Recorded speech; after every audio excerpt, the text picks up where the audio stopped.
Chapter 17. Dr. Kemp's Visitor. Dr. Kemp had continued writing in his study until the shots aroused him. Crack, crack, crack, they came one after the other. "Hello," said Dr. Kemp, putting his pen into his mouth again and listening. "Who's letting off revolvers in Burdock?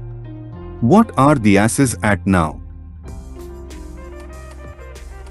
He went to the south window, threw it up, and leaning out stared down on the network of windows, beaded gas lamps and shops, with its black interstices of roof and yard that made up the town at night.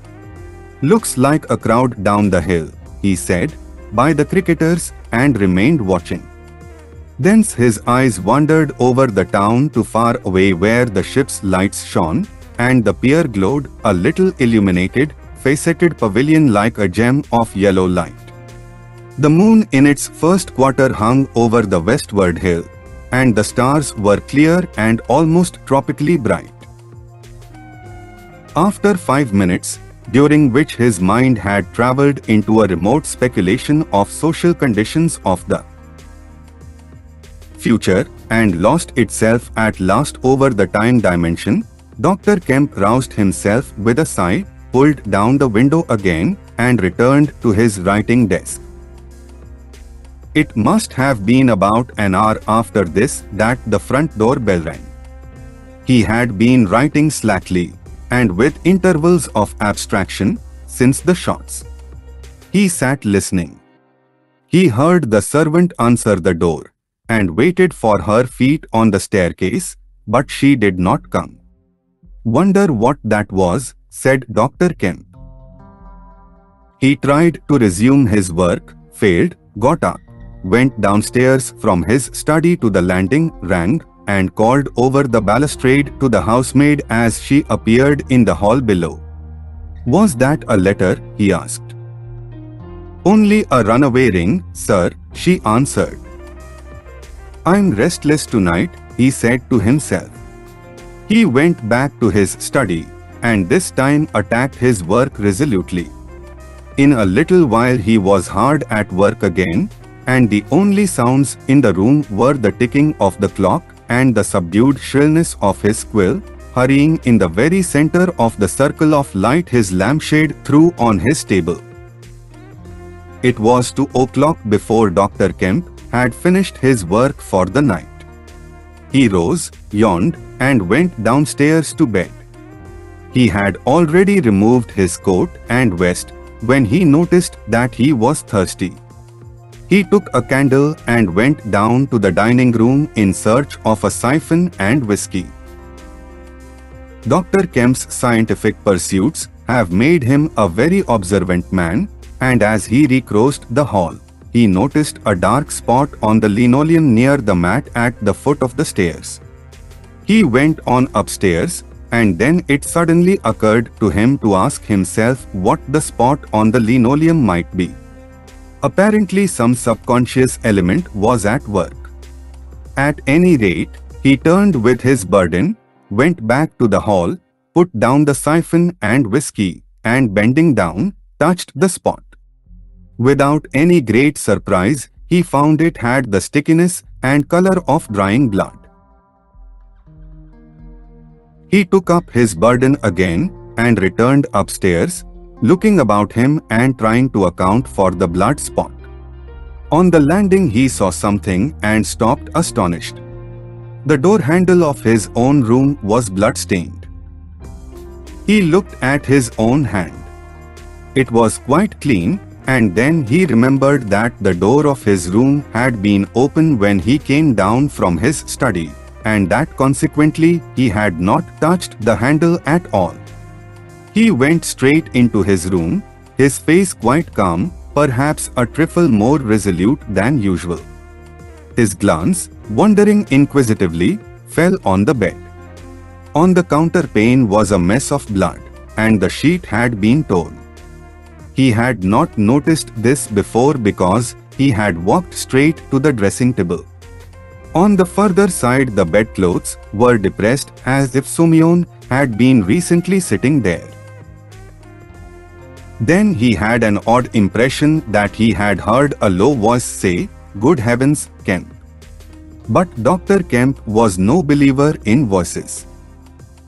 He stood staring at the tumbled sheets. Was that really a voice? He looked about again, but noticed nothing further than the disordered and blood-stained bed. Then he distinctly heard a movement across the room, near the wash-hand stand. All men, however highly educated, retain some superstitious inklings. The feeling that is called eerie came upon him. He closed the door of the room, came forward to the dressing table, and put down his burdens.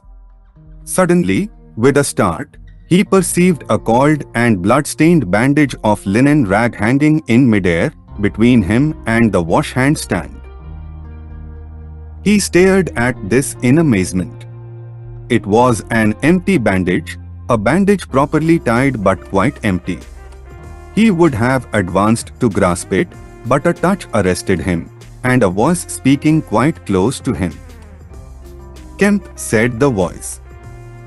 Said Kemp, with his mouth open. "Keep your nerve," said the voice. "I'm an invisible man." Kemp made no answer for a space, simply stared at the bandage. "Invisible man," he said. "I am an invisible man," repeated the voice. The story he had been active to ridicule only that morning rushed through Kemp's brain. He does not appear to have been either very much frightened or very greatly surprised at the moment. Realization came later. "I thought it was all a lie," he said. The thought uppermost in his mind was the reiterated arguments of the morning. "Have you a bandage on?" he asked. "Yes," said the invisible man. "Oh," said Kemp, and then roused himself. "I say," he said. "But this is nonsense. It's some trick." He stepped forward suddenly, and his hand, extended towards the bandage, met invisible fingers. He recoiled at the touch, and his color changed. "Keep steady, Kemp, for God's sake. I want help badly. Stop." The hand gripped his arm. He struck at it. "Kemp," cried the voice. "Kemp, keep steady," and the grip tightened. A frantic desire to free himself took possession of Kemp. The hand of the bandaged arm gripped his shoulder, and he was suddenly tripped and flung backwards upon the bed. He opened his mouth to shout, and the corner of the sheet was thrust between his teeth. The invisible man had him down grimly, but his arms were free, and he struck and tried to kick savagely. "Listen to reason, will you?" said the invisible man, sticking to him in spite of a pounding in the ribs. "By heaven! You'll madden me in a minute." "Lie still, you fool!" bawled the invisible man in Kemp's ear. Kemp struggled for another moment and then lay still. "If you shout, I'll smash your face," said the invisible man, relieving his mouth. "I'm an invisible man. It's no foolishness and no magic. I really am an invisible man. And I want your help. I don't want to hurt you, but if you behave like a frantic rustic, I must. Don't you remember me, Kemp? Griffin. Of University College? Let me get up, said Kemp. I'll stop where I am. And let me sit quiet for a minute. He sat up and felt his neck. I am Griffin of University College, and I have made myself invisible. I am just an ordinary man, a man you have known, made invisible. Griffin, said Kemp. Griffin, answered the voice. A younger student than you were, almost an albino, 6 feet high and broad, with a pink and white face and red eyes, who won the medal for chemistry. I am confused, said Kemp. My brain is rioting. What has this to do with Griffin? I am Griffin. Kemp thought.